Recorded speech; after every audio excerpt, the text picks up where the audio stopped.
In 2024, credit card companies in the United States collected over $200 billion in revenue.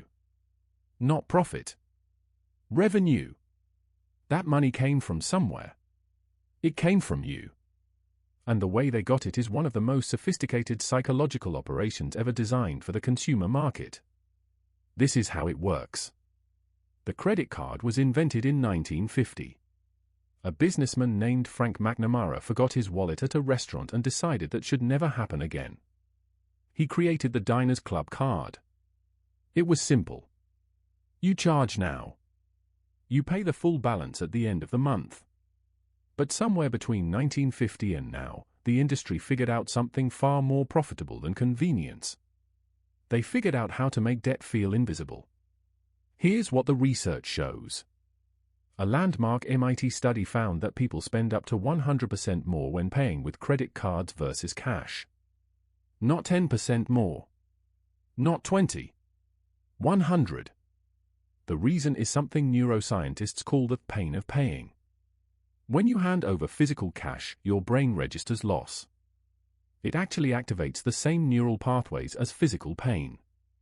The insula lights up. You feel it leaving. Swipe a card? Nothing. No friction. No pain signal. The transaction becomes abstract. Theoretical. It doesn't feel like real money because in that moment, it isn't. It's future money. Future use problem. And that's not a bug in the system. That's the system. Now here's where it gets darker. The average credit card agreement is over 20,000 words long. That's longer than The Great Gatsby. It's written at a reading level that would challenge most college graduates. And buried in those 20,000 words are the mechanisms that generate that $200 billion. Let me show you the three biggest ones. Mechanism number 1. The minimum payment. This is the masterpiece. The crown jewel of credit card engineering. Let's say you have $6,000 in credit card debt. Pretty average, the typical American carries $6,501 as of late 2024. Your April is 22.76%. That's the current national average. Your minimum payment is $120 per month. That feels manageable, right? If you pay only the minimum, it will take you 24 years to pay off that $6,000 balance. 24 years. And you won't pay $6,000. You'll pay $16,341. You paid for that $6,000 nearly 3 times over. The credit card company made $10,341 in pure interest. On one account. Now multiply that by 190 million, the number of Americans who have credit cards. But here's the thing. The minimum payment isn't set low because the company is being generous. It's set low because they ran the math. They know that a low minimum keeps you in debt longer. And longer debt means more interest. The minimum payment is not there to help you pay off your balance. It's there to make sure you never do. Mechanism number 2. Compound interest working against you. You've heard that compound interest is the 8th wonder of the world. And it is when it's working for you. But credit card interest compounds against you. Most cards compound daily. Not monthly. Daily. That means interest accrues on yesterday's interest, which accrued on the day before's interest. On a $6,000 balance at 22.76% April, you're accumulating roughly $3.74 in interest every single day. That's $112 a month in interest charges before you've bought a single additional thing. Your $120 minimum payment. Only $8 of it actually goes toward your balance in month 1. $8. That's not a repayment plan. That's a subscription to debt. Mechanism number 3. The rewards illusion. This is the one that gets even financially literate people. I use my credit card for the points. You've said it. Your friends have said it. Financial influencers build entire brands around optimizing credit card rewards. But here's the math no one shows you. The average cashback rate is 1.5 to 2%. Let's be generous and say 2%. To earn $500 in cashback rewards, you need to spend $25,000. But remember the MIT study? Credit card users spend up to 100% more than cash users.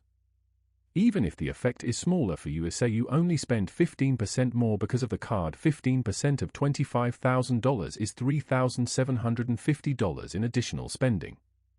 You earned $500. You overspent by $3,750. The house always wins. Now this is where it gets interesting. Credit card companies call rewards programs a customer acquisition cost. They don't see it as giving you money. They see it as buying your behavior. And the data backs them up. A 2023 Federal Reserve Bank of Boston study found that rewards cardholders carry higher balances and are more likely to revolve debt month to month. The rewards aren't a gift. They're bait. And then there's the annual fee cards. The ones that cost $250, $450, even $695 per year. The promise is accessed lounges, concierge services, status. But the credit card company already did the math. They know that most cardholders won't use enough benefits to justify the fee. And the ones who do? They spend so much more on the card that the company profits anyway. You are not outsmarting a corporation that spent millions on behavioral economists and data scientists. You are the data point. So what do? I'm not going to tell you to cut up all your credit cards. That's dramatic but not practical for most people. What I am going to tell you is how to stop being profitable for the credit card industry. Rule 1. Never carry a balance. If you can't pay the full statement balance every single month, you are losing the game. There is no rewards rate on earth that offsets 22% interest. Full balance. Every month. Non-negotiable. Rule 2. Use the 24-hour delay. Before any purchase over $50 on a credit card, close the browser. Put the phone down. Wait 24 hours. A study from the Journal of Consumer Research found that a simple cooling-off period reduced impulse purchases by 32%. Rule 3. Know your utilization.